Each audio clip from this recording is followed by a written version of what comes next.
there's just so much to know about fires. I mean, the importance of fire in a wilderness situation just can't be understated. It is so incredibly important in the Northern Boreal. If you have no other skill but good fire making skills, then that's a real leg up for anybody in the wilderness.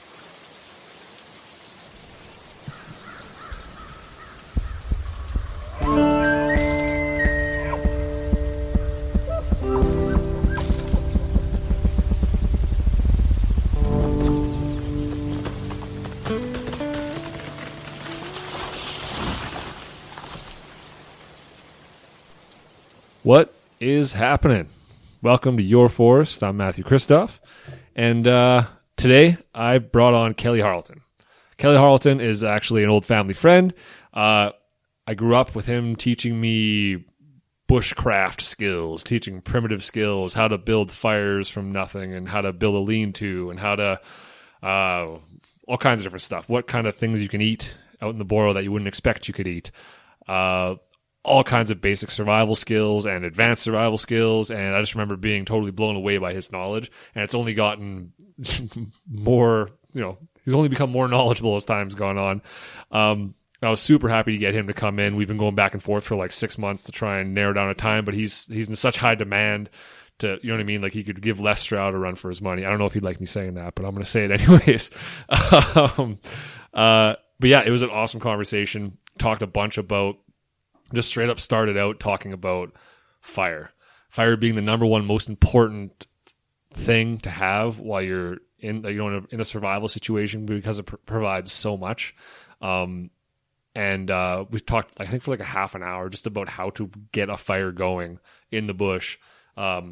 If there's woods wet or whatever, right? It was really cool. And then from there, we started talking a little bit more about, like, if you were stuck in the bush for a night or 2 nights or 3 nights, what are the things that you should be looking for water or for shelter, how to build a fire, all that kind of stuff. And it was awesome. I couldn't have asked for more from him.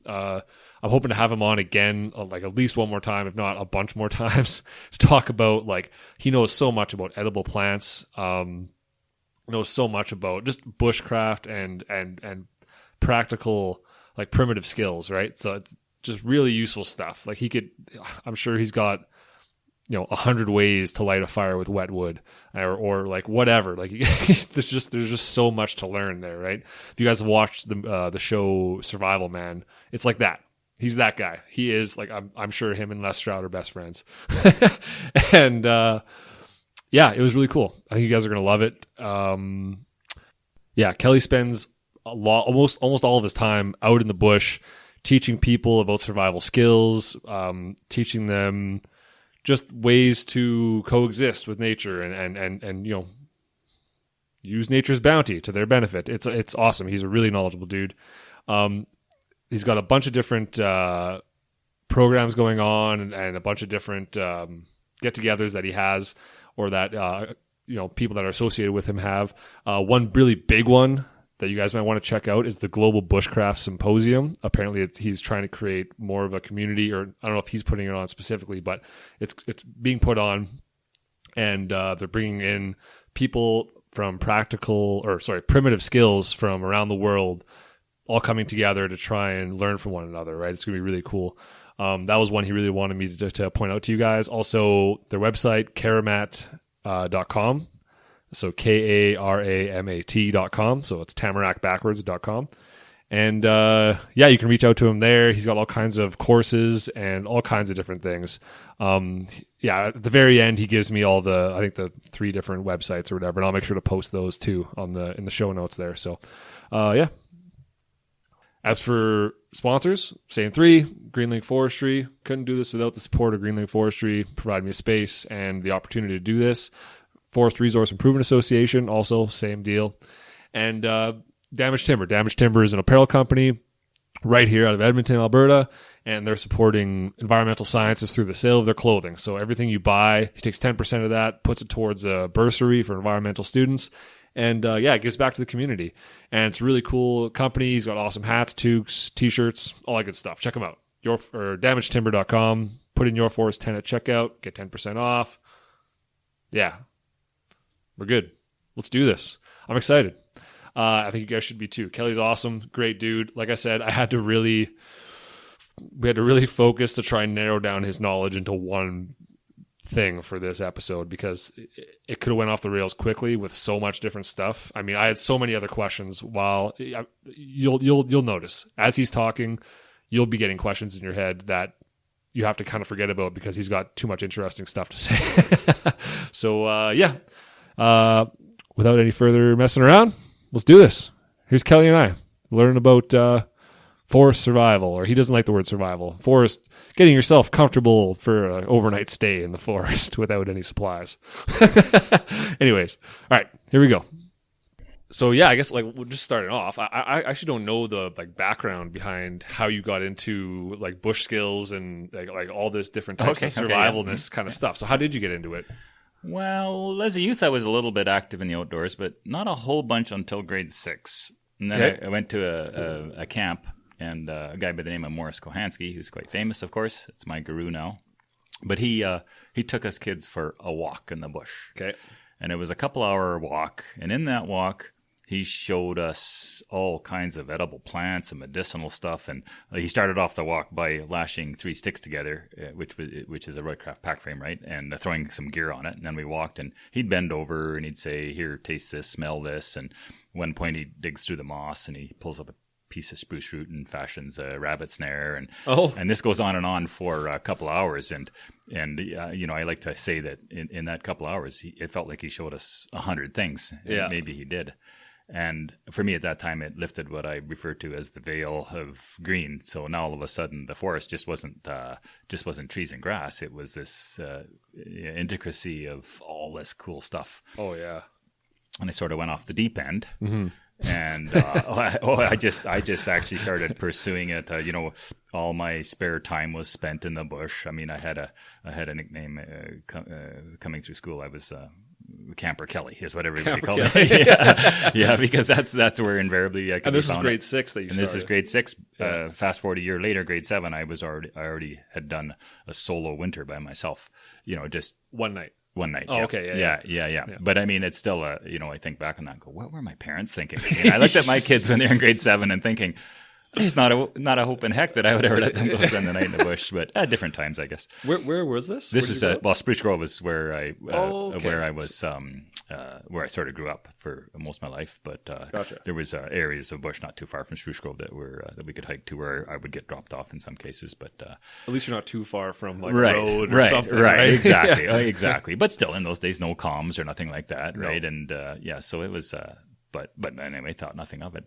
But yeah, and so over time I just collected survival manuals and of course got into all types of sports, everything from backcountry skiing and backpacking and canoeing and blah blah blah, all the regular stuff, right? Yeah. And hunting and fishing and all those kinds of things.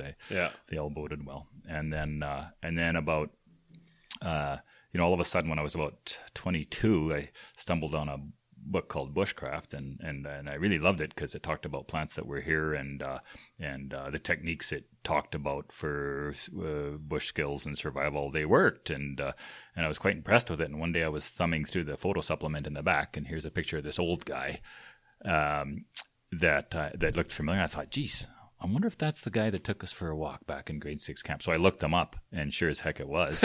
He said, yeah, that'd have been me. And so I went to visit him and got my book signed, and subsequently took some courses off him.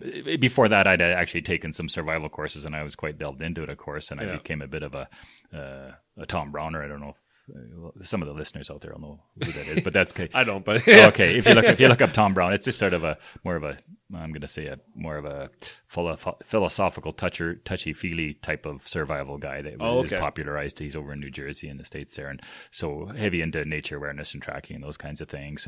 But anyway, when I got a hold of this bushcraft book, and again and reconnected with Morris, well, I created a relationship, took all his courses, and then became one of his instructors after that, and then sort of delved deeply into his strain of woodcraft and survival. Yeah. That's awesome. So that's amazing that at 6 years old, or not 6 years old, grade 6. So how old is that? What's that, 12 or something? Well, I started school when I was 5.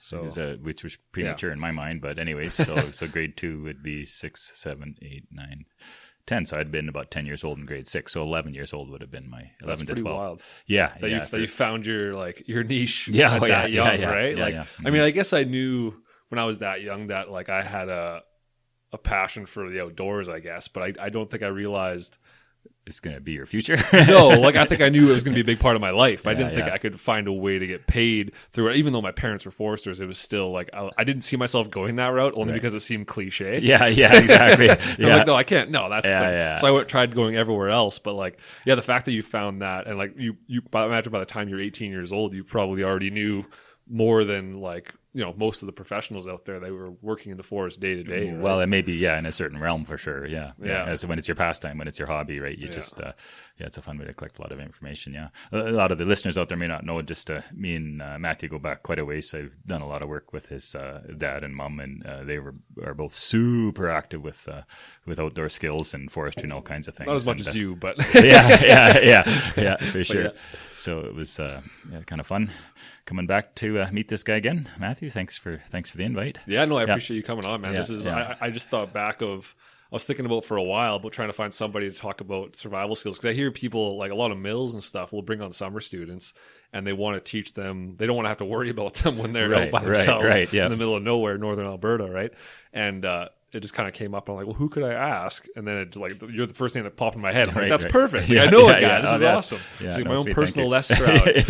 yeah. No, that's cool. Yeah. Yeah. Memory flashes back just with thinking about your dad there. When times were lavish in the last go around, quite often the woodlands groups and stuff would get me out to beach courses. But your dad gets the distinction of we were doing some firelighting competitions and they had to use their ferro rods and we were doing signal fires. And not signal fires, I'm sorry. It was just regular fires, but they had to get the race was it actually was signal fires. That's right, because we were timing a column of smoke. That's right, column of smoke that had to clear the trees. That's the game. Oh, okay. And So you're standing like a ways from right. He started away from the fire, and they had their ferro rods, and I let them go and ferro rod. What's a ferro rod? A ferro rod is another name for it is a metal match or a fire steel or a like a flint and steel? Ferrocerium rod. Well, when you say flint and steel, you have to be careful. There's a bit of a misnomer there. Usually, when you say flint and steel, it's literally a steel and a piece of rock, and that's a separate skill and thing we do. So we prefer to say like a fire steel or a metal match or a ferrocerium rod is the full name, or ferro rod for short. I didn't know that. Or Okay. zirconium. Yeah. Okay. But they're sold all over, and they're different. Well, that's what we're variations. talking about. Like the thing you can get like a more knife, and it's got the rod in there. Right, and you can spray bingo. the Yeah, Moore knife yeah, on it. yeah. Some have them built in, or it's a separate accessory you can buy Right. for fire starting. But anyways, yeah. So I showed them all these tips and tricks and things, and let them go gather all their own materials and tinders and stuff like that. And and your dad did it up right, because from the time that he struck the ferro rod to the time that because the idea was they had to run a short distance, jump over a log, and of course they've got their tinder materials in hand, light their tinder materials and establish their signal fire and get a column of smoke up to the treetop level. And his column of smoke was sub 30 seconds. I think that's still one of our records. I never have told him that, but that's still, I think, one of our all-time records That's for pretty bananas. column of smoke. And So did he like have did they have all their tinders ready Yes. to go? Yeah. Okay. Yeah. But he paid it very close attention. He used one trick I use, which is smearing balsam sap on fine twigs, because they become extraordinarily fine. The issue is to find something that'll light and establish quite well with a ferrocerium. Lots of things will light, but some things are a little bit troublesome. But so you want something that'll basically almost flash up like gasoline. And he'd paid attention and buttered a bunch of fine spruce twigs with balsam sap. So he was ready to go. And, That's a cool one. Yeah. Well, I think, and a lot of people probably don't even know what that is. Like you're basically just taking a piece of steel onto this, whatever, it's a magnesium rod, or I don't know what it is, and just you create a bunch of sparks, right? Yeah, and that's what lights. Yeah, some have our dual. They've got magnesium and a piece of ferrocerium. The magnesium is actually the flammable part on those styles. But you're exactly right. So you're creating sparks by running a piece of steel down. The compound is actually ferrocerium. That's the compound, and so it creates sparks that are 2,000 degrees essentially. When and the harder you push, the harder the spark, and the more sparks you get, and the more sparks you get. So, right. but you need something. It's not like I'm using a match or a lighter where you can hold it there for a few seconds and wait for the paper to catch. Like you have to have something that's like ready to combust. Right. Well, it was sort of. Yeah. I mean, over time you learn little tips and tricks. Like you can actually. you can cheat it a bit by doing things like if you're really careful and you scrape off some of your ferro rod and don't let it ignite. So you're just essentially making shavings of ferrocerium, and then you get aggressive with your rod. Then you actually can in turn light the little pieces of ferrocerium, which in turn will ignite something just like a match, right? So you because do it really slow, probably, to get those exactly. Yeah, you're trying to, and if it flashes up on you, oh crap, you got to start over again. But a lot of the commercial fire starting systems out there have magnesium, and that's what you do is you scrape the magnesium off and in turn light the magnesium. But a little known trick is that your ferrocerium rod itself will do it without magnesium, because the ferrocerium filings are quite flammable too. So yeah. I think that's like one of the big skills that I think a lot of, I take for granted, because I had yourself and my parents and junior forest wardens to teach me those like basic survival skills, right? And now to me it's just basic nature. But the number of times that I've gone out to like a friend's cabin or something, right, and I see them like, oh, let's have a fire, and they throw like a piece of wet aspen into the fire pit with some gasoline and light it. I'm like, Jesus, what are you doing? Like, what is this? Right? Like, it's not lighting. I don't get it. There's gas on it. Like, what's the problem? I'm like, ooh. Yeah. So like, it's those weird skills of like learning to build up small dry material and slowly build up to bigger stuff, right? Like it seems basic to you and I, but I mean you're used to teaching people how to do this, right? But, right. Although you just saying that, as I get saltier and older, I'm realizing there's so many ways to skin the cat. I've changed my whole fire psychology over the years. Like my guru Morris, of course, he says you can't even apply for your fire badge till you're at least 38 years old, because there's just so much to know about fires. The importance of fire in a wilderness situation just can't be understated. It is so incredibly important in the northern boreal.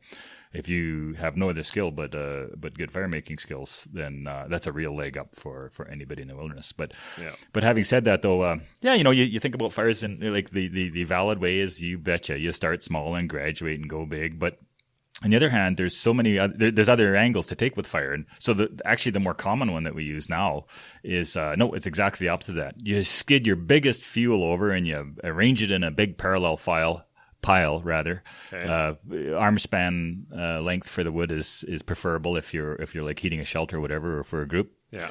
Because we find the parallel log fire does about 90% of what you need to do in the bush. It's adequate for a lot of things. You can use it for cooking and sleeping by and standing around and all kinds of things. It's a very universal fire lay. But also it tends to really want to burn well, particularly when it's laid parallel to the wind.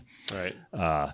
So you're talking about like the log cabin type thing? No. Okay. They're just literally parallel logs. So no tools needed. Even if you don't have tools, you just push over some dead logs and skid them up and put them parallel. If you drop them and break them into sections, great. But if they don't break, that's okay too. Yeah. As long as it's if they're small enough to break between two trees, great. But often they're not. And if you've got an axe or saw, great. But if you don't, that's not a barrier. So you just skid them over, and you literally start with 3 or maybe 4 logs laid down parallel, and then you put 3 logs on top of there, so it's sort of making a bit of a pyramid. Okay.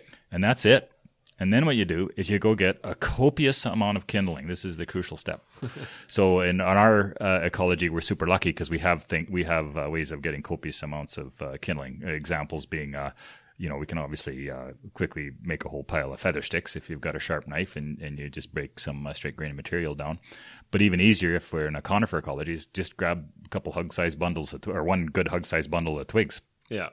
And that's it. You're done. You light that bundle of twigs, which can usually, if you know what you're doing and how to dress that bundle, you can light it with a half a paper match. Yeah. Or you can easily start it with a ferro rod if you butter a couple twigs or use a small amount of birch bark or anything, just something that you can easily ignite to get the twigs going. Right. And you get that twig bundle established and you lay it on your pyramid of logs. On top. Yep. And actually you hit coal establishment way faster than you would had you started small and gone the other way. Because what happens is the little burning shards of twigs fall down in between the parallel logs. And every time a coal falls and it lands where it's being cradled between the 2 logs, it actually creates coal establishment with those 2 logs. And so basically what I show people is I in front of their eyes with no tools, I just go skid a couple logs up and in a couple of minutes grab an armful of a copious amount of kindling, a twig bundle in most cases, light it, get it established, set it on the pyramid of logs. I'm calling it a pyramid because it's 3 or 4 logs on the bottom and then 2 or 3 logs on top. So it's just a Right. simple pyramid. And they're all parallel. And they're all parallel. Yeah. Your finger spacing is perfect. And if you try and put them as tight as you can,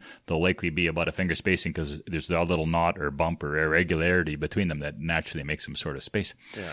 And then I'll light it and I'll walk away and I'll say, you guys don't do nothing for 2 hours. You don't have to touch that fire. You don't have to feed it any wood. It'll boil your morning coffee and then cook your breakfast and it'll warm you for several hours. There's nothing to do. I've struck a match and established the bundle and walked away. And it's just and this all this kindling is just sitting on top of this pile. Yep. And it's just slowly burning and falling. Not slowly. That when you light that bundle, you got to take about 3 steps back because it's ferociously burning, but it's dropping all these little burning shards of coals. I'm gonna say, and you look at this carefully, thinking about this top. So here's all the advantages: deep snow. You build this fire right on top of deep snow. Yeah. If you want it to burn really long, you don't have to start it in the middle. You can start it on one end, and then you can get even some more longevity out of it. You can size the logs up to any size you want. So the burn time of your fire is directly proportional to the size of your logs. So if you want to use hug-sized logs and skid those over, you've got an all-night fire essentially. And because for every inch of diameter, that gives you just about another hour of burn time. So you can scale it right down small if you want to use wrist thick material because you just want some nice coals for cooking and stuff like that. You can use the exact same strategy. Well, let's take that strategy now and let's put it in your fireplace at home. Don't screw around with your fireplace at home. Just make sure you have copious amounts of kindling and you put your little blocks of firewood in parallel. If you want, you can put a couple end to end to elongate the fire, but you don't have to. So you put 3 down, then you put 2 on top of that, and you put some, this is the key, a fair amount of kindling on top of that and light it and walk away. And your fire will coal establish and get burning. There's nothing to do. Now, when I say kindling, that it has to be kindling that will aid coal establishment. That doesn't mean paper. That doesn't mean birch bark, because the issue with those types of kindlings is they don't really create coals. They sort of flash off and you're left with nothing. Yeah. So those things you would use more for, I'm going to call it an accelerant to get your copious amount of kindling going. Right. Right. But, and where you would use that is now let's look at some adverse weather conditions. So it's been raining for 3 weeks. And so the logs you get, well, maybe you found some vertical standing stuff that's pretty good, but they're still quite damp on the outside. And maybe the twig bundle of spruce you've collected is quite damp and won't just readily light with a match. Well, this is where you start to use strategies like weather fire starting strategies like the balsam sap and the birch bark and the red needles and the resin, resin globules and things like that, because that's your accelerant. Those things all establish very quickly and then create enough heat where they in turn will start to ignite the wet twigs, which in turn start to burn ferociously and establish the coals on the big logs. Right. So when I say you take this to your other applications, yeah, for sure. So your fireplace at home, your wood stove and your outfitter tent. Put all your big fuel in first. Lay it flat and parallel on the bottom. Man, I wish we'd done this podcast 2 weeks ago. I just got back from elk camp, and we're sitting there. It's -2 in the middle of the night, and you're just wanting that fire to keep going all night, right? Yeah. And of course, we'll turn down the damper on the airtight, and we'll stuff a bunch of birch in there, and just so it burns slow, right? But it wasn't really like it doesn't. You're better off to figure out a way to get it to burn efficiently but longer, because then it throws way more heat. Yeah. The issue with the smolders, of course, is burning very inefficiently, and it's plugging up your chimney and creating all kinds of creosote and soot. And so, if you can figure out strategies to actually have it burning more lively but longer, then you get a lot more heat and that's burn the way key, is cleaner. having this parallel, larger fuel. Yeah, you can go fairly large, and then you can also use it in your firebox if you're lots of canoe campers and stuff. I use a firebox for cooking, which is just a tin box. But same thing, lay all your big fuel on the bottom, fill the bottom. Yeah. Little bush cooker. If you watch some of my videos, I actually stuff it completely with big solid material in the bottom, and then I top light the little things. Yeah. And they get coal established. And when I light a bush cooker, it burns for an hour. I don't add anything. I boil my water and cook my meal, and I don't add any fuel in the things. Just I'm holding my hands in a 10 centimeter circle. That's how big my bush cooker is. Right. So this same top light mentality works for a lot of things too. Yeah. I mean, it's still valid to go the other way. Like the example of where you would go the other way. So in a tedious fashion, you start with small tinder and then move to kindling. Mm-hmm. Kindling is something that'll light with a flame at the count of 5, by the way. That's how, if you're trying to decide the line between tinder tends to tinder a spark or a flame or a coal and make it big enough that it in turn can light kindling, if anybody's wondering. So sometimes you can dispense with tinder, and go straight to kindling. But in trying conditions, you tend to use tinder, kindling, and then fine shavings, and then matchstick, and then pencil thick, and then finger thick, and then so in trying conditions, you may really try to graduate your fire. Yeah. And the only reason I would use that strategy is if I didn't have a copious amount of kindling, because why would I screw around with that when I can build a fire in minutes in any condition providing that I have that little key, and that we have that leg up in the boreal. The boreal wants to burn.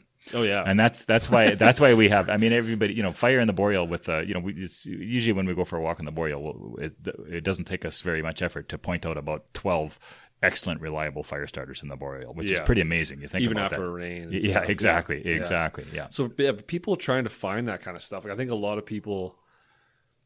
So like you were talking about for example, the sap, right? Balsam fir sap. Mm-hmm. So does the same work for like spruce and pine sap? Yep, absolutely. Yeah, in fact, that's like the issue with resin, like harder resins from, you can find it runny and actually butter, and it works excellent, but more typically on a spruce and a pine, what happens is the sap exudes and then sets up hard into resin. Yeah. But that's totally fine. There's two strategies. One is you take just pure resin, and it takes a little bit to light. So you have to, like, there's some tricks you can use. What Morris does is he makes a knife edge on the resin, and then it tends to light on that knife edge a little better, and it doesn't like wind. So you're just creating like a surface for it to like kind of sit in, or instead of having a flat surface to try and start it on, you're trying to create an edge. Well, the issue is you break a piece of resin off, it's usually roundish or square, and so so the surface area you're trying to light.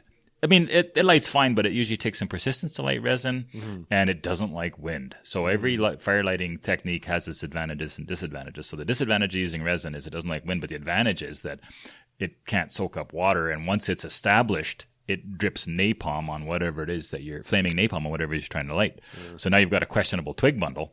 And that's in some ways better than balsam sap, because balsam sap's quite tedious to collect and butter twigs. I mean, that'll get the fire going, but it doesn't sustain. Whereas you light a big chunk of resin off a spruce or a pine, and the thing burns for 5 or 10 minutes, and it drips molten, burning sap on the material you're trying to ignite. Yeah. So there's two strategies. One is the hard resin proper, but very often what we look for on the lee dry side of a tree is we look for sap that is striated with bark.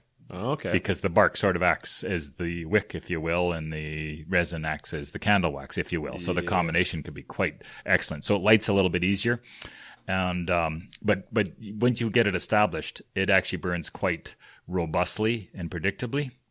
And it's a great way to get a fire going. Yeah. No, that makes sense. That makes perfect sense, because I think that's a lot of the people, or a lot of the things that people struggle with, is trying to light in like during the rain, right? Because that's when people want a fire, right? When it's snowing or it's raining or whatever. Easy to light a fire when you don't need it. yeah, exactly. Yeah, it's like, it's a nice sunny 30-degree day. Like I don't want a fire, but it'd be really easy to make one. Yeah. But so what are some strategies for collecting like dry wood or dry tinder or dry kindling in like say like it's been raining for 3 weeks situation in the boreal? Well, it's you can't tell me all of them. I'm just saying right. A couple key ones, for sure some really crucial things. So it's funny, if it's all about shopping. Go shopping, spend more time shopping than just don't grab what you find first. Right. Take a little time, go a little further, go a little deeper in the bush, pick a bigger spruce tree, a bigger pine with more lee side, and it's amazing after several days of rain how you can still find these little pockets. Your test is, will the twigs snap? And if they will, then that's a real leg up being able to find, for instance, dead dry twigs. Yeah. But there's lots of other places to find stuff that'll be dry too. Our go-to in our ecology is always dead standing. Right. And when we're shopping for dead standing, optimum is you go into the big conifer, and very often it's just the way that the forest succession works. You'll often find dead standing trees nestled in the branches, growing right next to a big conifer. Yeah. When you see those, don't harvest those for firewood. Leave those for emergency, because that's when times are troublesome. That's such a go-to. Everybody takes that and goes, oh wow, look at this dead standing thing nestled in this in the big branches of the spruce. I'm going to pull it down and cut it up. It's usually gorgeous, straight grained something, and it's usually bone dry. No, that's your go-to. But even if it's not nestled in a big conifer, it doesn't take. Unless an area is really heavily picked over a firewood, you can usually, with a fair amount of ease, find something that's at least wrist thick and dead standing and straight. Yeah. The wetter the weather, the more important it is to realize that perfectly vertical is the best, Slightly leaning is getting worse. Leaning even more is worse. Horizontal is bad, and laying on the ground is the absolute worst. So the amount of moisture that a dead standing tree collects when it's vertical as opposed to slightly leaning is quite surmountable. So you're shopping for completely vertical, and you're shopping for the top of the tree intact. Right. That's another place moisture gets in. If it's broken off, then you'd be surprised at the amount of moisture that works its way into the wood from the top. But the fun is that, again, no tools. Like you can push something wrist thick or even bigger. Generally, the roots are starting to rot, but the wood itself is very sound. So you push it over, go take it between two trees, pry it, and guess what? You splinter out the guts of this wood and the dry internals, and you can make. This is where one of the skills we teach becomes very important, and that's 3/4 of the reason that you carry a knife in the boreal in a survival situation, believe it or not, is for fire starting. Yeah, and so you still have the ability to make the copious amounts of killing I was talking about. Yeah. And so with a little bit of practice, you can make gorgeous shavings or better yet, feathers and feather sticks, because they it's easier to lay them and they don't hit the ground, right? Feather sticks just being really thin shaven. Exactly. Long, properly made feather stick. You got to be careful because you look at a lot of survival manuals and you can tell a lot about the person that wrote the manual by their rendition of what a feather stick is. Yeah. So the feathers ordinarily should be nice, long, feathery, 4-curl, paper-thin feathers. Yeah. Literally, not fuzz, but feathers. And then depending on the fire lays you like to use, there's different ways to lay your feather sticks, but very often they should be all collected at one end of the stick and only on one side, because there's some specific ways that we use the feather sticks to optimize. But again, there is other techniques, so there is other ways to make feathers and feather sticks and shavings. But for the most part, that's the idea. Is when you lack, as your go-to, like not just here, coastal.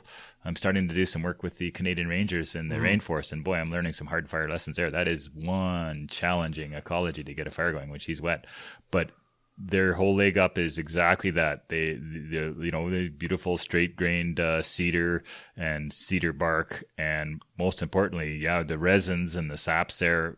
Uber important for getting fires going. I don't know what they do without it. Like I don't know how you'd even get a fire going there a lot of times without having some of those accelerants. Yeah, just so much moisture in there. No, that makes sense. And they have other advantages too. Like their trees are so big, when they finally start to deteriorate and rot, you can actually dig into the rotten trees and the rotten stumps, and they're so big that moisture doesn't make it to the center. Yeah. So you often have this gorgeous #1 fat wood that you can get to in the center, which we have access to fat wood here, of course, too.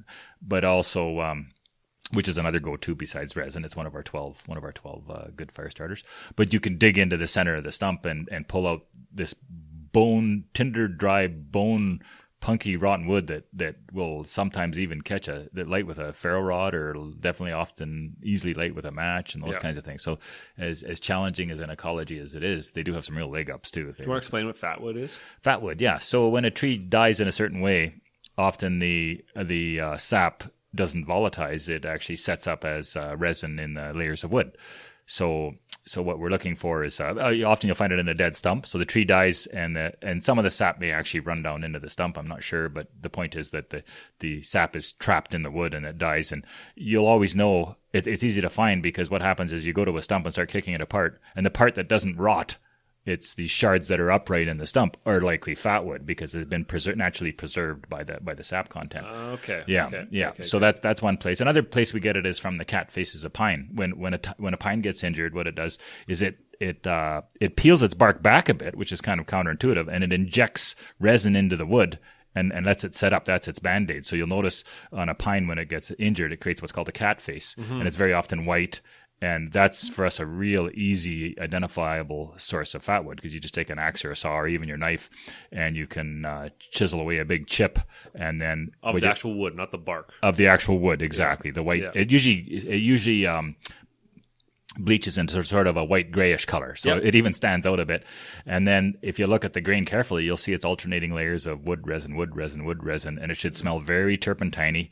And the wood's basically waterproofed because of the resin. Uh-huh. So now, this is just like the resin off the trees, but even better, because now it's mixed with wood, and so it's much easier to light. Yeah. And it lights with a spark. In fact, you can. Yeah. So it's actually a real valuable fire lighting skill. That makes sense. Yeah. I never even thought about that. Yeah.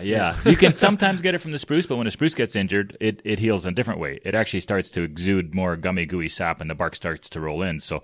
But sometimes you'll see a small cat face exposed, and it actually works 100% excellent. It's just not as reliable to find an exposed cat face on a spruce or a pine, or on a spruce rather, as opposed to a pine. Yeah. Yeah, like building a fire, like that's one of those ones that. Yeah, there's like so many different ways to do it, I guess, right? But just having the basic knowledge of how to collect. I think the beginning is how to collect these, the parts that go into it, and making sure that you can find a dry space and dry wood, right? Yeah. So I'm trying to think about what we want to get into. I feel like I got to get you in like 5 times to talk about stuff. I can do that. I think it's kind of fun. Yeah. I'm thinking So you're in a like let's just create a situation. Yeah. Okay. Mm-hmm. So you're working in the bush. You have a quad, right? You get stranded. You don't have cell phone service. So you can't get out, right? And let's say it's 20 miles back to the truck, right? So you don't have time to walk back there tonight. You got to spend the night in the bush, at least maybe 2 nights, right? Mm-hmm. What's the first thing you do? Well, my hope is that anybody that enters the boreal has some level of preparation, of course. You'd hope so, but I don't think that's always the case. It's not always the case. That's not always the case. But you don't have to have a lot. Mm-hmm. Like, sometimes we complicate things. I don't like the word survival, because what survival means is it's your ability to persevere and not die and withstand pressures to your body and those kinds of things. I like to think more of as how can we get quickly and easily get comfortable. And so depending on the weather, my first thing is always fire.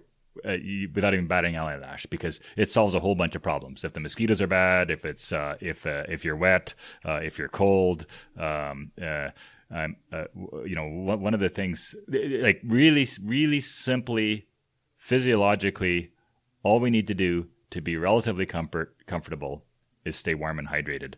And when you think in those terms, now you can start to plan what you need to do. Gotcha. There's the ugly sister I want to talk about, and that's getting sleep. Yeah. So if you're warm and hydrated and you get sleep, well, you'll come out of the bush looking rosy. Like there's really nothing else. There's nothing else. You don't. And so when you think, I know it seems simplistic to think in those terms, but why complicated it? Or why make it more complicated than it needs to be? So now when you're thinking in those terms and you break down on your quad, well, that's your goal. The big issue with staying hydrated is you need the ability to melt snow. And unfortunately, in this day and age, with our waterways, purify water in most cases. Not always. There's some tips and tricks where you can get out of that, but for the most part. So usually that involves some kind of container or some creativity. I mean, there's lots of things you can do. So this is one of the weaknesses of a lot of survival kits out there, or things. The one thing that you're not going to be packing very often is so stupid. It just has to be a container. Yeah. Oh, if your water bottle's metal, there's a container. You can use a 2-liter plastic water bottle and melt water. It's not pretty, but you can boil water. I don't know what you're getting for chemicals out of the plastic, but you can use that.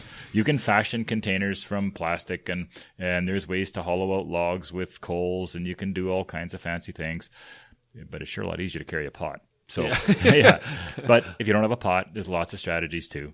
I mean, you can fill a sock with snow and hold it near the fire and try and have something underneath that can catch the drippings, or you can actually eat snow very, very safely and totally hydrate, providing that you have the heat calories to spare. Stay warm. Oh, yeah. Okay. As long as now if you have a fire going, well, now you've got an external heat source. Now you have the heat calories to spare, so you can stay hydrated. Yeah. So back to the beginning. So we're on our quad. We've broken down.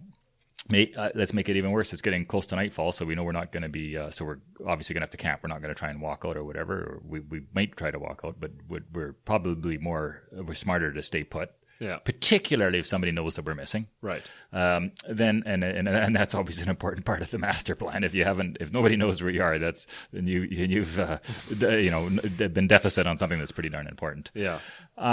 So the emphasis in the boreal is, again, I said hydrated and warm. So fire is all important, because not only is it your source of everything.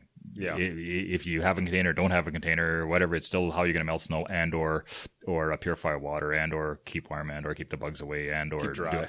all kinds of things. Yeah. Like it's just even psychologically. Psychologically is a big one too, right? Huge. That's a huge. big one. Just having a fire psychologically, I think it just calms us and makes us feel safe. Just that alone. Big time. Right? You wouldn't believe. I mean, guys come up to me candidly and tell me they're scared shitless of spending time in the bush alone. And it's it's usually because of they still, as much as they know and understand things about bears and cougars and wolves, it has a high, it's low actual risk, but a high perceived risk. Yeah. But, the reality is, nothing's going to come through a fire to get you, I guess you could say it that way. Right. So you can at least give yourself that relief. Yeah. That, so even if it's perceived protection, it's better than nothing, I guess. Yeah. And then the other thing that I like to see people focus on is, so the fire gives you two things. It usually gives you some form of hydration if required. If you're not packing, it's important to boil too, because like in northern Alberta, there's a lot of bad stuff in that water that you can get, right? You can get lucky. You can drink some water out of a moose track. You might be okay, right. You might also not be okay. Well, and I mean, again, there's strategies. Snow safe, and so is a trick we teach people is if you're in the boreal and you're close to sphagnum bogs, you can pull sphagnum, and the water from sphagnum is totally safe to drink. It is, eh? Too. Yeah, because so you just lift it up and just drain it in your mouth. Yep, exactly. Yeah, sphagnum, it doesn't grow in. It's when you pull sphagnum out, the roots are always clean because it grows in water, unlike a lot of other mosses. Right. And it's actually, well, the way I've had it put to me is it's antibacterial to the point of that any bacteria that's harmful to humans can't live in sphagnum. So gotcha. That's why it's such great wound dressing and other things, right? Yeah. It has tons and tons of uses, sphagnum, of course, but yeah, so you can just simply pick it up and wring it right directly into your mouth, and the water's quite safe. So that's for people ranging around the bush. That's find a hummock. Sphagnum often grows in hummocks, but find a hummock, and you've got at least some temporary water till you get things figured out. How would you? Can you think of a simple way to identify?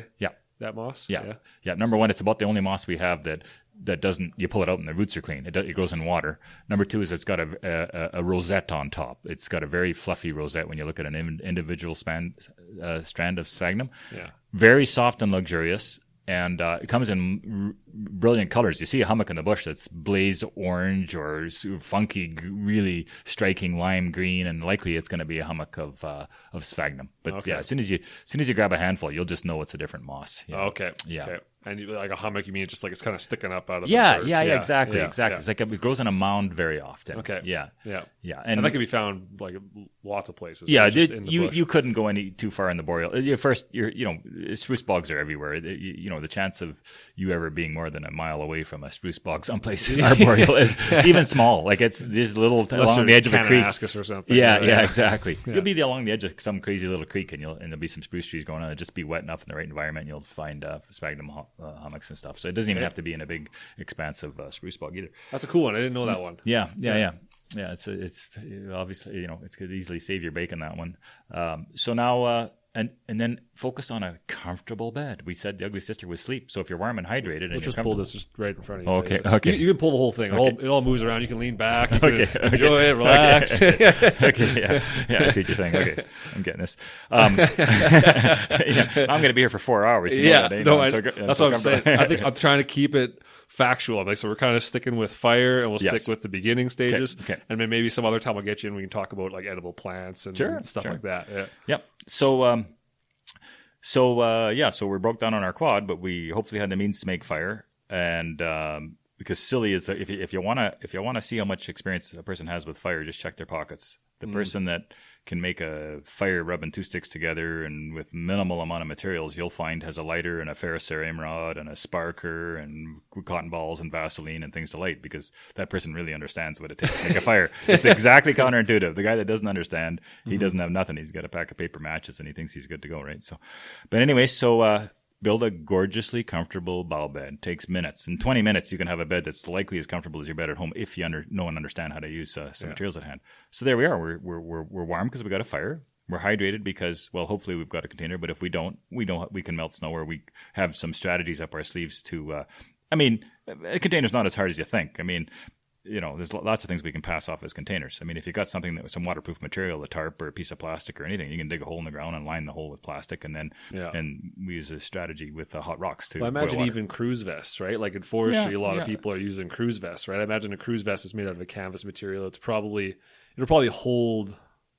I'm sure there's something on there that could hold a little bit of water. Right? Enough that you could carefully maybe line a hole with your cruise vest or something. And I mean, you always have to think creatively. And then if you have access to some rocks, you heat the rocks up red hot, and a couple of egg-sized cherry red rocks put into a couple liters of water. That water just about boils instantaneously. Oh, I guess. So it's actually pretty efficient thinking in those terms. Or if you've got tools and implements with you, axes, saws, those kinds of things, it's not hard to chip out a container out of a fallen log.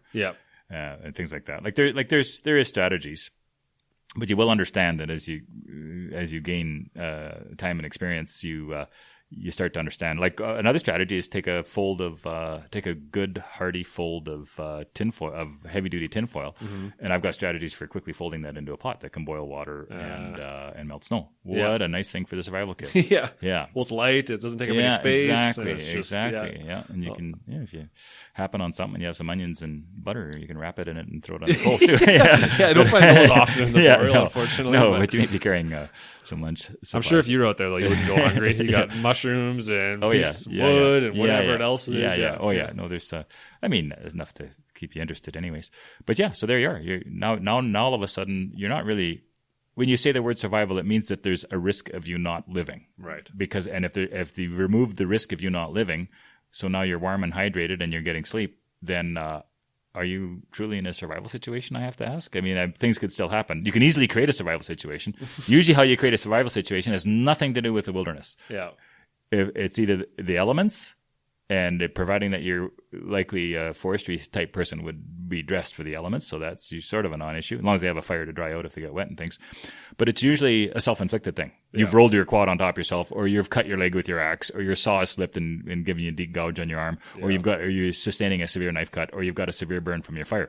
We're our own worst enemy. That's most of the time. That's what creates a survival situation is ourselves. The bush is inert. It's neither forest nor against us. One log you want to cut that's in the quad trail, so you take out the chainsaw. And you're like, well, I don't need the chaps. That one time exactly. So that's if we can protect ourselves from ourselves, and then have a couple of simple skills. The boreal is most of our boreal anyway is classified as semi-arid. So overhead protection, as long as you, when I say make a bed, that's, you still try to pick a place that has a certain amount of natural overhead protection. Yeah. If you're carrying a tarp or a piece of plastic or a poncho or a blanket or blah, blah, blah, wow, you're in the lap of luxury. But even without that, a good bed and a good fire trumps an extravagant shelter on hard ground with poor firewood. So most people, they're in a survival situation. The first thing they go out, they think they have to make this extravagant shelter, and then what they have left for energy and resources around them, they eke together some kind of crappy bed and a poor selection of firewood, and they have a horrible night. Oh, boys. Nope. Yeah. Build a really comfortable bed. There's lots of strategies for that. Yeah. And then all your energy into collecting premium good firewood and lots of it. Yeah. And then it doesn't matter. It can be surprisingly snowing very heavy or surprisingly raining quite heavy. You'll be way further ahead having a fire and a nice bed under a small amount of overhead protection. Yeah. No contest. We've done it again and again and again. There's no contest. Yeah. Yeah. It's just, I guess even if it's, raining would be the only situation. You can tolerate a surprising amount of rain with a comfortable bed and a good fire. I suppose. Yeah. And what it takes to make a rainproof shelter is more than you think. That's the thing. Oh yeah. Like boughs are, unless you're having a tarp or piece of plastic, so you're better off to pick an area to put your bed that is using some natural overhead protection where the ground's dry. It's raining and the ground's dry, right? And you're going, well, there's a shelter. Yeah, exactly. Yeah. So, and put your energy instead into more of a comfortable bed. You find the place where the bears and the moose and the deer lay down for the night. Right? Yeah, exactly. That's where you hang out. Yeah, exactly. Yeah. So in our ecologies, we don't usually have to look too far to find a nice, great big white spruce that's got branches to the ground practically, and you go in and you harvest a few branches from on the bottom for firewood and to augment your bed, and you pick a handful of the duff up under the tree and it's powder dry and it's been raining for 2 days. Like it's it's pretty amazing. It is, yeah. And that to me is worth way more than trying to, I mean, not saying you can't build a waterproof shelter, but the amount of energy and resources it takes. I mean, there's certain times of year and certain things that you can make a pretty, shards of bark. I mean, big chunks of bark peeled off a black poplar, or at the right time of year, birch bark or aspen bark or anything. You make shingles. I mean, it's not that hard to make a waterproof shelter, but there's lots of times a year when that resource isn't available. That actually, making shingles out of bark. Oh, that's huge. Totally makes sense. Yeah, it takes minutes, and it's huge. You walk up to a big old aspen tree this big, and give me 10 minutes, and I'll have you 3 or 4 shingles that'll just about cover your whole shelter. And you weight it down with some sticks. And no, that's a resource and a half. That's often just with a knife. Well, it's nothing. No special tools required. Yeah. Heck, if you didn't have, I mean, knives are overrated. Knives are really overrated. I mean, we are so dependent on them, but a lot of what we do in the bush, I do segments that I show like hands as tools. Yeah. And so what you can do with sharp rocks, and you'd be amazed, and how efficient. I mean, the knife for the initial split of the bark would be a little handy, but you give me a sharp knife in minutes and I'll erode through, I'll crack a rock and I'll have that bark off, and I won't be too far behind you when you're using your knife and I'm using a sharp rock. Like there's lots of little things. Half the time when I take the bark off a tree, I end up taking a twig or a piece of wood and making it a certain shape because it works better than my knife for getting the bark off anyway. Yeah. Right? Or I make a baton because you're often pounding the knots and tight places of the bark to help get it off. I'm not using my knife for that. Like all you really use the knife for is that initial cut, saves you a bit of time. But get it in there. But yeah, that's a classic example of. Well, it's pretty amazing because the aspen, like once you get in there, it just kind of peels off. Right time of year. Right time of year. Exactly. Yeah. So that's the issue is the resource isn't always available. Right. So depending on the time of year, but thankfully in the rainy year, in the spring and the first half of the summer, the bark of most of our trees. Oh, by the way, and on pine and on spruce, aspen, birch, just about all our trees give up their bark really easily in gorgeous, nice, big sheets and that's the issue with making a waterproof shelter is that if you're using boughs and leaves from deciduous trees, it has to be at about 60 degrees and about 30 centimeters thick to actually really start to do any kind of value of shedding water. Right. But for your sidewalls, they're fine. 60-degree slope. You mean. Yes, 60-degree slope, yeah. So, but for your sidewalls in your shelter, well, leaves and boughs are fine because they're virtually vertical. Right. So you make a beanie of the bark shingles. That's all you really care is that, depending what kind of shelter you've built, but the part that's not steep, so 60 and more gentle. But anything steeper than 60, well, now all of a sudden, you can get some pretty good water shedding capabilities with just boughs. Spruce boughs. Yeah. That's awesome.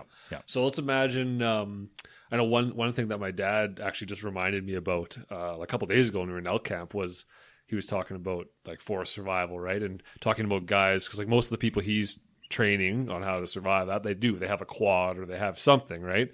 Or their truck is broke down or whatever. And he's just telling them just to bring a piece of steel wool with them, right? Yeah. And like, the idea there is you just hook it up to the battery post and the light's on fire and you're good to go. Yeah. Although you don't even need steel wool. No. If you're like a native guy, he'd come up with this and I thought, oh, that's smart. He's a smoker and he doesn't have his lighter, his matches. So he simply pops his seat off his quad and takes a spark plug wrench out, peels the spark plug out, puts the spark plug back in the coil wire. Tries to start it. Rips a little piece of his shirt tail off. Okay. Opens his gas tank, reaches down, dips a little bit of gas on his shirt tail, puts the shirt tail in a little fork stick, and then he touches the spark plug to the motor so it's grounded. And then his battery's dead, but he just pulls manually, right? He starts it with a pull. Yeah. With the pull or a kick part. Yeah. So he just kicks out. Of course, spark. It quickly lights the gas-laden little piece of thing and he lights a cigarette. And then when he's done, he puts the spark plug in and then drives away. Man, this guy really wanted a cigarette. Yeah. Well, but think about that for fire lighting. You've just about, I mean, is that not the world's most reliable fire starting system right gasoline, there? You've got gas, you've got a starter. Oh my goodness. Yeah. Steel wool's fine. The issue I have with short circuiting your battery is there's always a hazard about making sparks around your battery. So you want to be cognizant of. It's one of the most dangerous parts of any vehicle. I teach a course called Roadside Emergency, and if your battery happens to be leaking a little bit, the fumes from that battery are extraordinarily flammable and then of course, can you imagine a battery blowing up and covering you with battery acid and all those kinds of things? Yeah. So what I do to build on what your dad does is I also take a short piece of wire.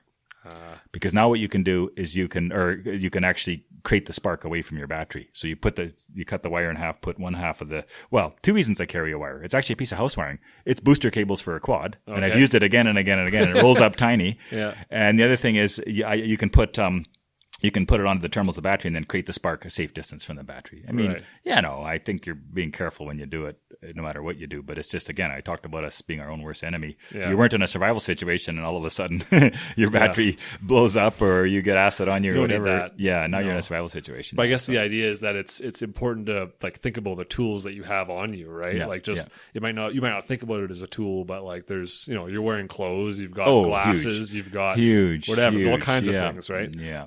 Even I don't even know. Like I'm sure you have a use for coins and like, guaranteed. credit Guaranteed. cards and Yeah. all kinds of Yeah. stuff. Oh, right? for sure. Oh, for sure. Yeah, well, it's an infinite amount of stuff. I mean, Yeah. like I said, Yeah. you could do 20 hours of this, and you still wouldn't even touch the surface of what you For could sure. do, right? For sure. Yeah. So, okay, so let's take it a step further then. So, right, so you're spending one night in the bush. You're going to go out. You're going to build a fire, build a nice bed, and maybe a shelter. If last kind of thing is a shelter. Oh, get water. Right. Water. So okay, now it's been like 2 nights or 3 nights, and you still have not. And let's assume that you can't walk out. Let's say you don't have your compass for some stupid reason. You don't know how to get out. So let's assume you can't get out. You're choosing to stay put. You have to choose to stay put for whatever reason, right?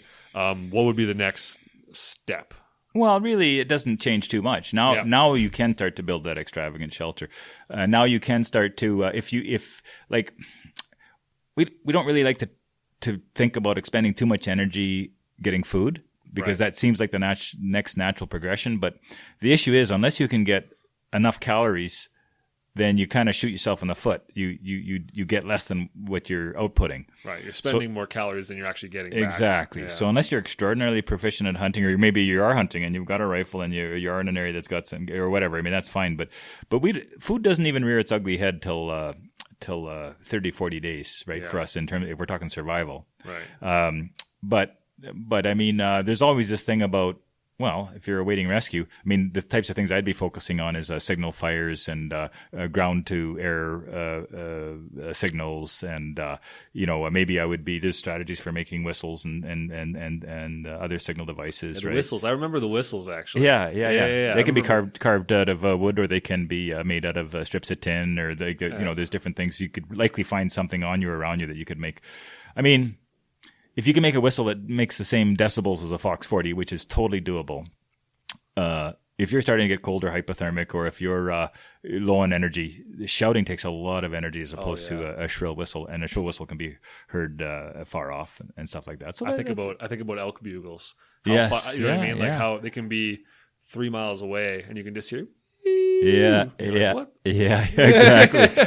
Right? Like just that high-pitched tone, you can really hear it, yeah. I'm also heavily involved as a search and rescue. Okay. So some of the things we do are what's called sound sweeps. Okay. And so let's say you're looking for a person that that they likely know they're being looked for, and you're just trying to narrow it down where they are. Right. Fire's your friend always. You'd be amazed at the amount of lost people we look for that don't have the ability to build fire. Yeah. So that, and if they had a fire, we'd see the smoke and we'd see the flame at night. Straight there. Oh yeah. But they don't. And so other leg ups are, we do these, say, sound sweeps, and, there's all kinds of tools at our disposal. But the way sound sweep works is you move along on a line, and at very specific intervals, everybody blows their whistle simultaneously. So let's say you've got 5 searchers and they're running a line. Right. And then you stop and listen for somebody hollering, or, wow, wouldn't it be handy to get a whistle back? Right? Just think about that. How much faster you'd find them, and how much further that sound would travel. Then we'd advance in that direction. We'd stop, blow the whistle again, and then they're onto it by then, and they whistle back. And geez, we can zero right in on them if they got a whistle. I tried to make one of those little twig whistles the other day, because I remember doing it as a child all the time. I used to always make them. I'd play with the decibels you can get, try and get a higher pitched, and I can't for the life of me remember how to do it. Okay, I should do a video on that or whatever. But because it's a cool one, because like you get the wood out from the bark. The bark has to be slipping. It has to be green. Yeah. So slip it out from the bark. Yeah. You cut a little notch, right? Yeah. And then you cut like a slight little top off the wood part, and then put or it back in. The bark and the wood just a little bit. Yeah. Then you pull the bark off. Then you really deepen the whistle, and then you slide the bark back on. Yeah. Oh, okay. So I know you're right on cue. I can do it if I'm on my game. I can do it in 20 knife strokes. I can make a whistle. 20 knife strokes. 20 knife strokes, that many times. Yeah. It's those, but like little things like that, right? Like if you have a knife, like you can make a whistle and help you get out. You build it. So like it all comes down to like having a fire, having like a knife, and like I guess like a big one that I mean, most people are going to find themselves in a situation, if they do find themselves in this type of getting comfortable situation, like calling it survival, then it's probably just going to be a night. Because chances are somebody knows generally where you are. They're probably going to come find you. 72 hours. 72 hours. Okay. So you want, So typically what happens is that's about the longest you'll usually have to wait to be rescued. So if you strategize in your mind to survive for 72 hours, your chance of just having a camping trip is about 100%. Because that tends to be the line in the sand where after 72 hours, people tend to falter or start doing stupid things, or maybe they haven't got sleep and they're dumb decisions, or maybe if, you know what I'm saying? But so that's what they say, is that 72 hours is kind of the magic mark where, your chance of survival is just near 1,000% if you get rescued within 72 hours. After 72 hours, well, now you have to, there's some things that you have to take into consideration. Yeah. Most of it has to do with psychological, not physiological. But 72 hours is that magic line. Doing something stupid. Doing something stupid, or you just self-defeat yourself, or like bad decision making, or you panic and you maybe start running, or getting hurt. Exactly. So I guess like one of the biggest ones, I always make sure that I'm not as prepared as you are. I'm not carrying a tinder box with me or whatever, but I always make sure I have like 2 ways of lighting a fire, a knife, and a compass. Just those 3 things, and just to make sure, like, I know no matter what situation I get into, I have I can handle it, right? If you want to add to that list, absolutely, we say a real simple way to think about it is if you've got a bit of a skill set and you carry what we call the 5 C's. Okay, the 5 C's. I can't remember who came up with it, but anyway, it's just kind of a neat list of the things that are probably hard to obtain in the wilderness that if you have on you, it's a big leg up when you're playing with things. And you've said most of them already. So one is C for cutting tools. You say you carry a knife or some type of cutting tool. Yeah. My preference is a knife and a saw and an axe. But if I can only carry one, it might be an axe. But usually you're traveling lighter, so often it's just your knife. So at a minimum, so it's scalable is what I'm saying. But so a cutting tool, but at the very minimum, a knife, a sturdy knife. Number 2 is combustion. So the reliable means of starting a fire. Now, when I say reliable, I mean reliable. If you're not adept at making a fire, and that means you have to pack around a propane tiger torch, then that's what you should carry. I hate to say it, but make sure you have to be guaranteed fire. Yeah. The next C is a container.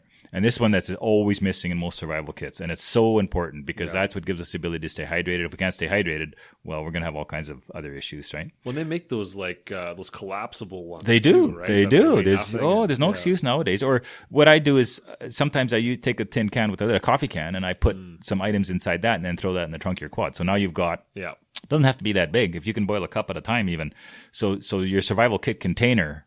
Should be the type of container that you can melt snow or boil water. That's whenever you're appraising a survival kit, make sure that it's in fact that it's got some strategy for a container. Yeah. Number 4 is cover. Now, cover can mean the adequate clothes on your back because if you're really well dressed, it's amazing what you can persevere element wise. But you can add to it, and cover could also mean a tarp. Cover could also mean a blanket. It could mean a sleeping bag. It could mean all the above. And again, that's scalable. But at the very minimum, the most adequate clothing that you can have for the worst conditions that you could possibly expect of your outing, and then you're covered off, right? Yeah. So whatever that means, if it's cold weather, stuff for cold. If it's wet weather, stuff for wet. And then the last thing is cordage.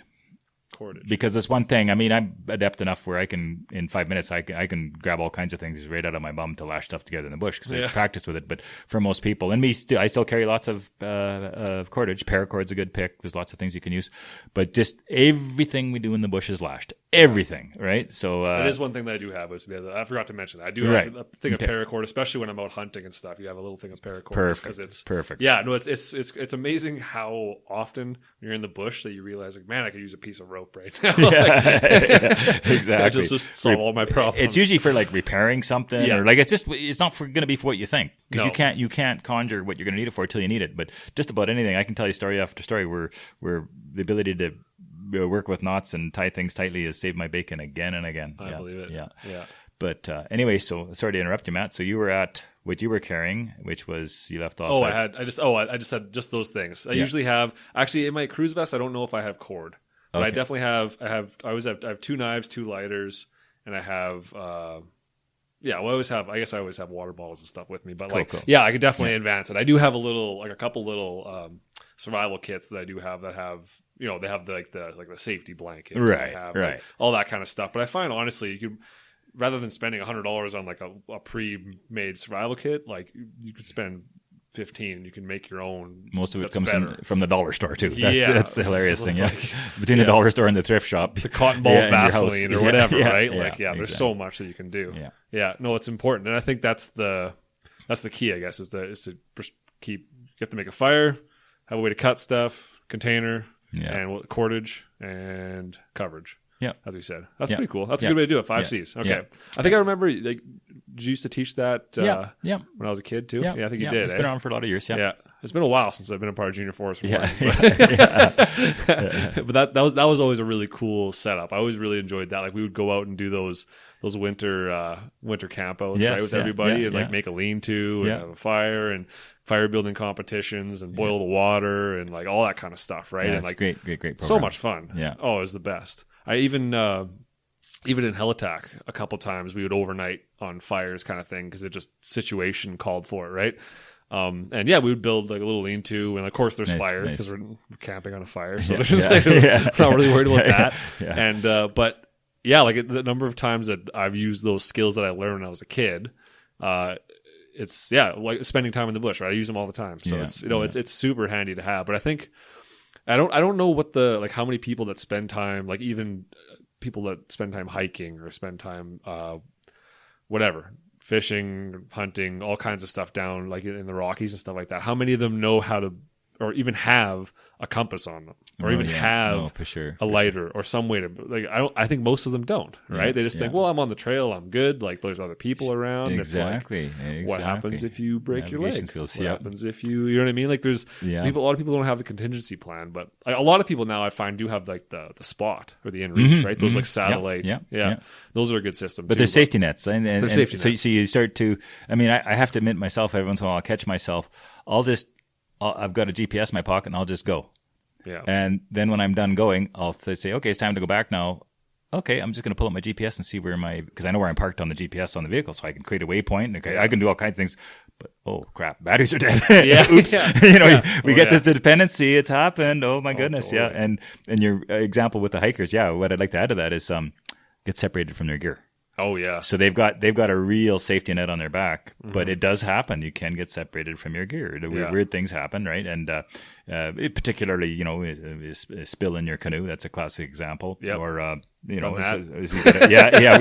all been there. A few people, get chased out of your camp by a bear, and you don't have the nerve to go back, and you got to get out of there. And whoa, you're not brave enough to go get your stuff. Well, I hope you got some stuff in your pockets. Then, if you're not going to go back and get your stuff, and there's instances that can happen where you get separated.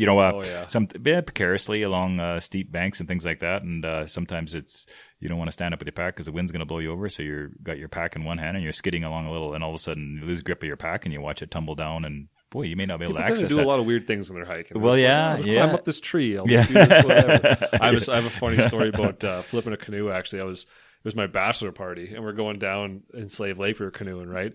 And of course, we're inebriated in canoes, and it's like not always smart to do that. But like, my three buddies are in one canoe, and they have no gear, just the three of them, because like there's three of them in there, right? And I'm like, this is already an iffy situation. They end up flipping. Only thing they had our pots and pans. Oh, no. And so like that night we ended up pulling them out. Everything was good. We lost the pots and pans, right? But not a big deal. Like, we had most of the stuff we had was like smokies and whatever, right? But we pulled out. Where we ended up landing was like right on where a pipeline goes under the river and back out. And someone had brought like burgers. And I'm like, well, how the hell are we going to cook these burgers, right? And we were thinking about how we're going to do, make a stick that you can have them on or whatever it is. And like me not thinking straight because I've been drinking beer all day long, I walk up and I'm walking around the site where the pipeline goes underneath, right? I'm like, there's got to be a sheet of metal or like something we can. I pull off those like "do not dig" signs. Right? I pulled one of those off, and I was like, here we go, and cook on this. And like, as we're eating it, right? I think one of my buddies is a geologist. He's like, you guys really shouldn't be eating that. We're like, why? He's like, that's poisonous. He's like, that's literally like, it's dipped in zinc, and it's like, you're going to get zinc poisoning. Like, that's literally dipped in poison. You should not cook on this whatsoever, right? We're all, and then like, 5 minutes later, he's having a burger, right? Oh, yeah. Like, we all Hunger wins out, yeah. Yeah, I was like, well, that probably wasn't the smartest idea. I was like, it did kind of taste metally, but yeah, like there was just kind of not being prepared, and just lots of stupid decisions happened there, right? It was a lot of bad situations all tied up in one. But that's so great. I mean, that's where you learn. You know what I mean? That's as long as everybody came out of it unscathed, and you're half normal from the OD on zinc. That's okay. But just around that too, just knowledge is power, and the more you know, the less you carry. And what I've had a lot of fun with lately is gradually figuring out what I don't need. Yeah. And one thing you don't need is the sheet of metal or the grill or whatever. Yeah. What I've been playing with a lot is cooking directly on coals. Oh my goodness. It's just about dispensed with having to bring a frying pan or anything. Right. So all you do is if you know how to, in 30 seconds, if you time me, if I was in a mad rush, I could probably make a set of tongs, but 2 minutes, if I'm taking my time, I can make a set of tongs to manage coals from the fire. And you take coals from the fire and you put them in a flat area away from the fire, and you beat them down so that they're sort of flattish. Gotcha. And I cook, there's nothing I don't cook on there. I cook bannock, I cook steaks, I cook burgers, I've cooked fillets of fish. So what do you use as a, like, in between so you don't get char on it? Nothing. Because the thing is, it's counterintuitive. You put a grill over a set of coals, and what happens? Whatever you're cooking drips on the coals, it starts to flash up and flame, and then it creates char. Exactly. Exactly. You put it on the coals, well, it's like the old boiling the water in the paper bag trick. Right. It doesn't burn. And it cooks gorgeous. In fact, you can I can cook fast too. Like I'll take a slab of meat and I'll put it on coals, and then I'll take some coals and put it on top of the meat, so it's cooking from both sides. Yeah. I mean, you look at the primitive cultures; that was just so common, cooking on coals or digging a hole and filling it full of coals, putting something in, and it just. I never thought about that. And if there's a little bit of dusty ash, well, there's a couple interesting things around that. Number one, it just brushes off anyway. Number two, it adds a bit of flavor. Number three, there is research out there, if you look it up, that sort of suggests that there's some problems in the human physiological health situation that when we started to get away from cooking on fires, because there's actually little trace minerals that we were getting through cooking in and around fires. Isn't that something? Oh, yeah. So here, so the epitome of it is I've actually cooked bacon on coals even. You know, you try and wrap bacon around a stick and it burns on the bottom and it's raw on top and it catches fire. It just does not work. No, but here. There's a picture of us we have bacon. We had a bacon on a double prong stick. And then we had made like a bed, and we tried to crack an egg in there to have the egg cook in the bacon. Yeah. I've been there, done that, and life's way simpler. The egg's a little more of a challenge, but I would just cook the egg whole in its shell. That's what I ended up doing. Yeah. Either boiled or in the coals. Yeah. So all of a sudden, it's like, well, if I got a pot, and I can cook anything on the coals that I need to. Yeah. It's just all, there's always tips and tricks and idiosyncrasies you learn, right? Yeah. The kind of wood, how hard the coals are and how much coals it takes and how much heat you want and those kinds of things. And, you don't want to bust the coals down too much because they'll turn to ash, but you want to bust them down enough that they create a bit of a flat surface, right? Or else they're too lumpy and, but with a little bit of practice, coal cooking is brilliant. Yeah. And hey, I'm just trying that again. I like a wool blanket and a pot and a small amount of food and what's in my pockets and maybe a tarp, and away you go. You learn how to deal without a lot of this stuff, and it's freedom. Yeah. No, that totally makes sense. I don't know. I can't believe I overlooked the fact that you could just. Yeah, you could just do that. What am I doing? Yeah, for sure, exactly. Yeah, it's those little things, right? Oh, it's also interesting, and like the big one that we won't get into now because we're over an hour here already. But I would really like to bring you back on actually and talk about like edible, just edible things in the boreal, right? Because I mean, there's little ones like I know about like you can eat the cambium layer off of trees, and you can you know what I mean, there's berries of course, and there's certain types of mosses, and the mushrooms one is I've never dived into the mushrooms one because I've been going crazy last couple of days. Shaggy mains yesterday, day before a big stash of honey mushrooms. So I've been just gorging on mushrooms for the last few days. Do you have a good book for that? Yes. What's it called? It's the one by the author's name is Helen. It's basically Mushrooms of Western Canada. Okay. And it's written by Helen, if you go to the Alberta Mushroom Society site, if you just Google Alberta Mycological Society site. A different website. You go to the recommended books and it's first on the list. And it's basically our Bible because she's from Sandy Lake. And that's all. 90% of the mushrooms in the book she's found in Alberta, and she describes them real well, illustrates them real well.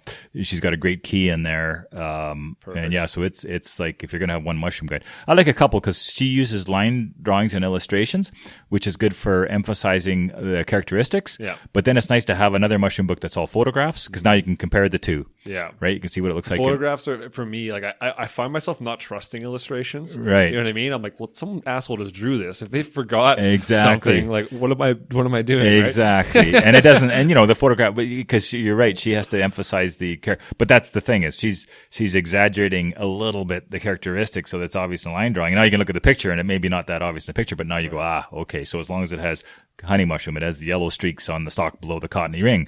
And then you look at the picture, well, you won't see that in a lot of the pictures. You won't see that, but now you see the picture and kind of what the mushroom likes or what the mushroom looks like. And now you see her book and you see the little yellow streaks on the lower part of the string.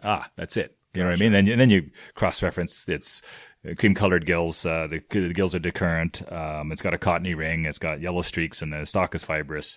And it sometimes has a scaly appearance in the stalk. You got 5 characteristics. Boom, it's the right mushroom, and nice. And away you go. Yeah, that's what I really want to get into because lately I've been finding myself wanting to get into more cooking, like because I'm a hunter, obviously, and I want to try and cook full meals with just things from that environment. Yeah. Oh yeah. Right. Yeah, like I want to sure. start doing that kind of stuff. I think I haven't really done it yet. Like I would like to make like a rose hip.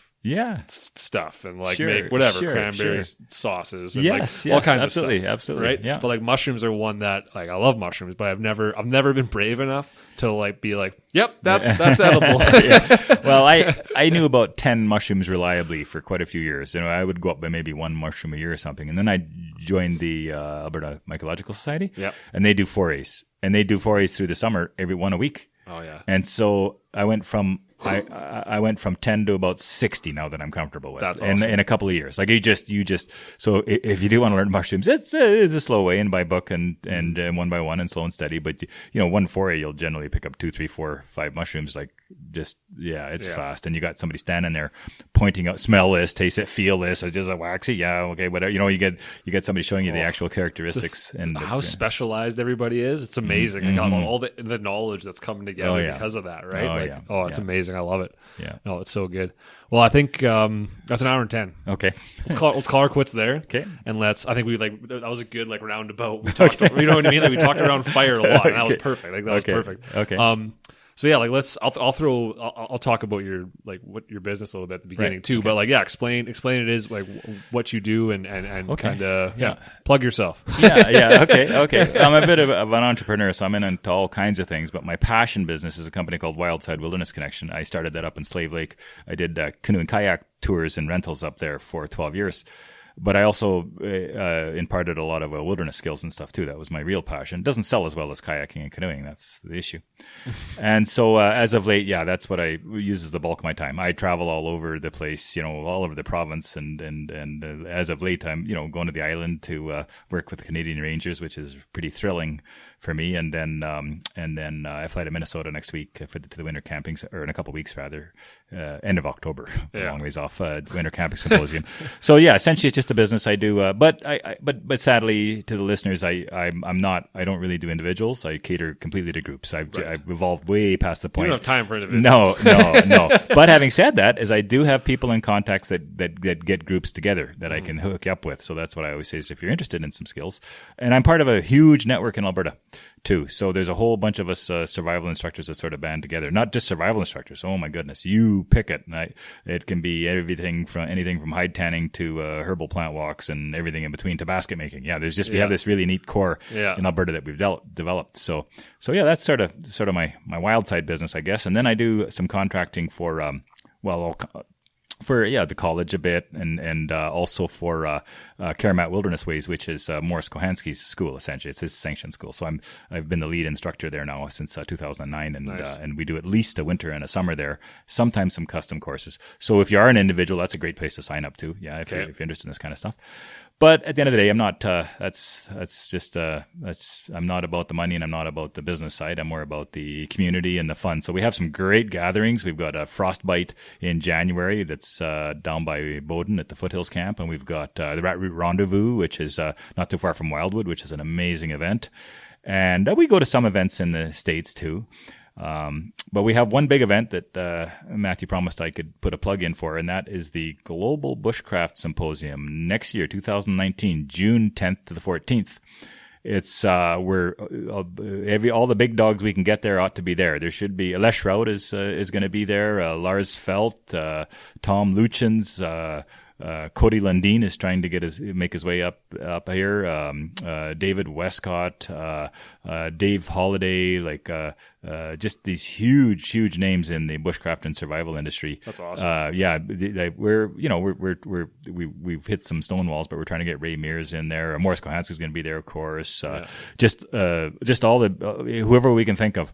So if you are interested, we do have a website going. It's if you just Google Global Bushcraft Symposium, it comes up first or second link.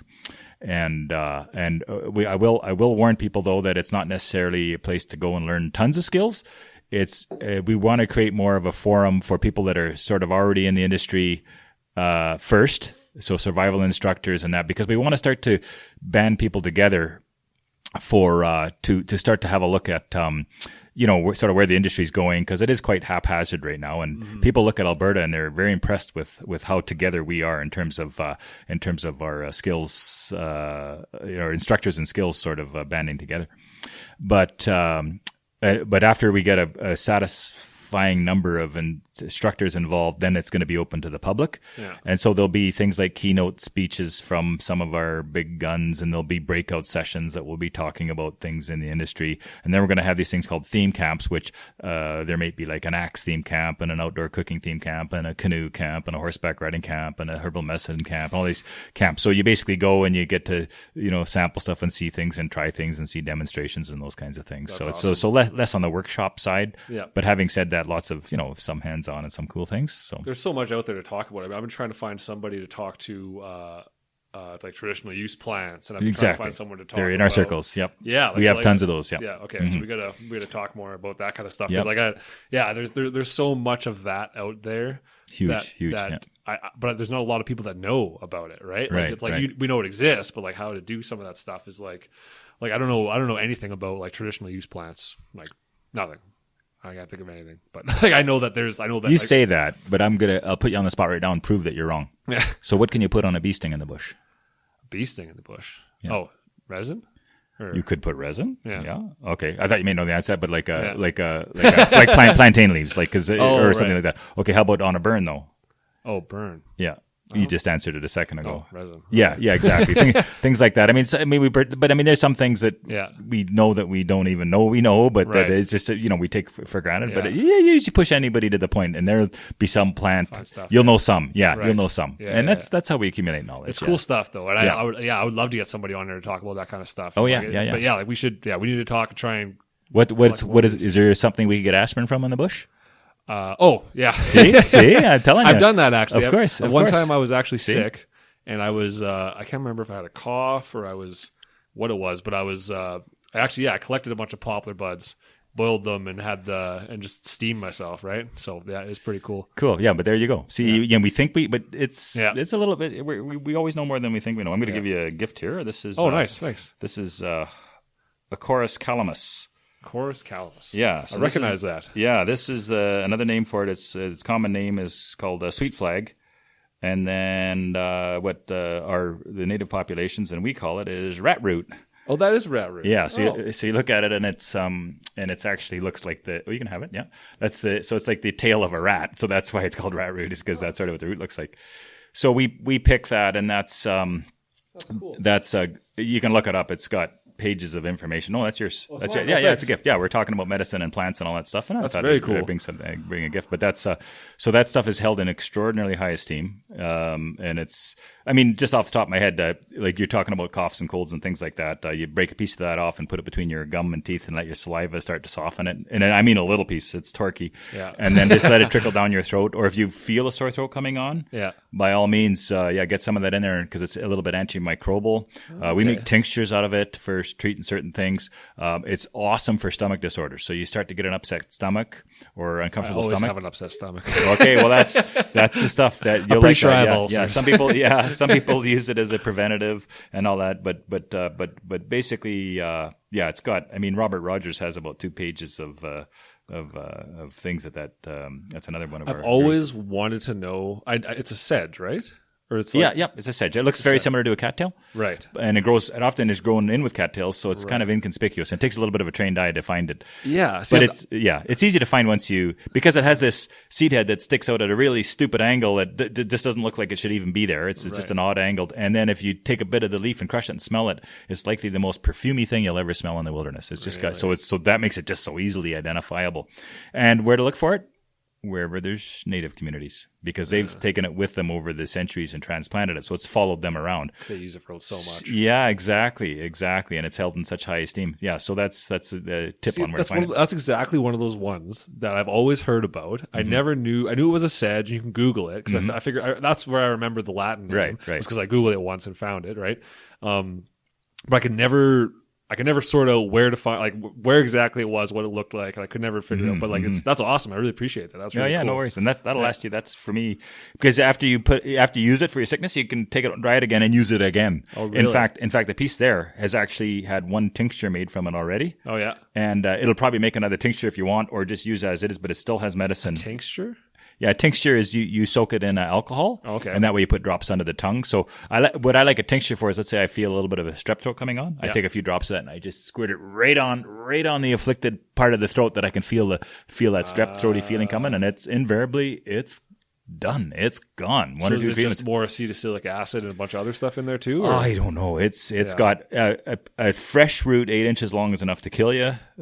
Fresh root, half of that will probably send you on a psychedelic trip, right? And so it's a very powerful plant. So what you're saying is don't pop this all in at the same time. Oh no! I mean it's dried, and so you could actually suck on the whole root and then whatever, but you just don't need a piece and it's brittle. It just breaks off really easy in this stage. Yeah. And it takes because it's quite well dried. It does take a while. I know because I popped a piece in my mouth on the way over here. Yeah. And so it took about a half an hour before it finally started to get soft, and I finally started getting the. Most people find it doesn't taste great. Right. And some people, it actually even burns their throat a little bit if they're not used to it, if it's really fresh, torquey stuff. Right. But it's. So do you usually want to dry it out, or it doesn't really matter? Yeah, no, dried out so it keeps. Yeah. It just keeps better, I guess. Yeah, but that doesn't change the properties of the dryer. No. Okay. No. We harvest a little bit. I usually harvest a little bit every year to That's just awesome. keep up, and give it away and help people that are sick. Yeah. Yeah, I would love to. I should come out with you sometime and get you to show me this stuff, because like there's just an infinite amount of interest in my mind for all. You know what I mean? Because I always find myself walking through the bush and I'll be listing off plant names, and I'll be kind of in my head. I'm just kind of keeping my mind fresh on what I'm seeing, right? And I'll be going through eco sites and like eco phase and just trying to keep my mind fresh on it. And then like that's the next step to what can I use this for, right? Okay, well we should do a totally different one on that. Sure. Yeah, no problem. For now, I try to keep these to like an hour just to keep people's interest or whatever. But like I know there's people who do 3-hour podcasts, but I also have we both also have other things to do sometimes. Right. Yeah, I notice me just listening to them, it's like you want to listen to it so bad, but you've got this much time. Yeah. No, for sure. Okay, so I'll make sure to put up the websites. So which websites do you want me to throw up on the Bush Skills one? And well, if you like, you could put up. Well, my website's kind of crappy. Well, I would put up the Global Bushcraft Symposium. Okay. I would put up Karamat Wilderness Ways. Okay. That's Morris Kohansky and Randy and Laurie over there. Great folks for people who want to take courses. And you can put up mine if you want. It's crappy, but at least people can get a hold of me if they just out of interest or general inquiries or whatever. And that's wildside.ca. Perfect. Yeah. I'll throw those all up there. So Karamat is just Tamarack spelled backwards. so Karamat.com. That's Randy and Laurie and Morris Kohansky. Perfect. And that's probably enough. That's awesome. And then because all those have links to all kinds of other sites too. Exactly. Yeah. No, I want to get you some plugs and get some more people out there, because I think the more people that know about this stuff, like the bigger the community gets, the more interesting it gets, the more people learn. It's just like a continuing cycle, right? Right. No, this is awesome. So thanks a lot for coming on, man. Yeah, thanks for having me. This is a long time coming. We've been trying to do this for. I know it was 6 months. I think it has been 6 months. Yeah, we finally nailed it down. I run a maybe we'll do another one in 6 months. Yeah. We'll schedule it now so that we get it. Yeah. But this is perfect. I think we could do like any number of these, and actually, I would appreciate it if like in your travels and you're talking to people, if you think of something that would be be of interest to I'm sure you have a million people in mind already. But you got to come to Rat Root Rendezvous because number one is you pick yourself a bunch of rat root. Yeah. But number two is you'll have your next couple of years worth of podcasts all mapped out because you can just wander around there and trapper and naturalist and herbalist and mushroom expert and Morris himself and you'd have enough fodder. In fact, you could probably bring your kit out there and do a couple podcasts out there. I this is all like I just have the laptop, this thing, and this, but I think I'm going to try and buy like a more mobile unit, right? Yeah. Something that just like a handheld that I can just like give you a mic, we can sit down. Sure. I actually did one on the top of Mount Solomon. Oh wow, in Hinton. Yeah, with, yeah. Do you know Rick Arthur? I don't know. Why does that sound familiar? He's he's not technically a fire ecologist, but you know the Mountain Legacy Project, right? Yeah, so he's running that. Oh, okay. Yeah, he's been doing that for like the last 15 years or whatever. But him and one of his one of his summer students, Sonia Voicesu, I forget how you say her last name, but we did it right on the top of Mount Solomon there. Got dropped off in a helicopter, and we were sitting there, and it was like looking over Brule Lake. It was awesome. So, and it worked out good. The audio was good, so I could totally do it outside. So I think that's a cool idea. Is that where Ogre Canyon is too? That peak? No, because that also looks over Brule Lake. I'm not sure because it's right. It's you're not quite in the mountains. Like there's still one more big valley before you hit Brule Lake. Well, that sounds okay. Yeah, I think that's Yeah, I don't know my mountains very well. Do you access it from Brule? You access it right from the highway. Oh, from the highway. Okay. Yeah, okay. I think there's actually when we landed, the helicopter took off, and about 45 minutes later, this woman came walking up. Right, she's like, "Oh, I didn't see you guys on the trail." I'm like, "Oh yeah, we weren't on the trail. We cheated." That's a cheat. Yeah. But yeah, no, it was cool. So no, that's perfect. Let's totally set that up. That's a good idea. You said it just happened, right? Yeah, it's usually the last or second last weekend in August. Depending on how the dates lay out. Yeah, that works out. It doesn't interfere with my elk hunting at all. Yeah. Yeah. So that's good. Awesome, man. Well, this is perfect. Thanks a lot for coming in. Okay, thanks. And let's do it again. Okay, cheers. Sweet. Thanks a lot for listening, guys. That was awesome, right? He knows so much stuff. We couldn't even honestly, that was skimming the surface. I had so much in mind, and we just started talking about fire, and there's so much regarding fire that just took over. But it's an important one, so it was awesome. If you guys have any questions, and I'm sure you do, you can contact myself at yourforestpodcast@gmail.com. I'll make sure to get back to you. Or you can get straight to Kelly through karamat.com. So it's tamarack.com backwards, right? You know what I'm saying? And you can contact him through there. And hopefully they'll answer all your questions. I'm excited to get him back on because there's so much more that I wanted to get to, but I don't want to overload you guys with like a 7-hour podcast. So, thanks a lot for listening, guys. We'll check you out next time.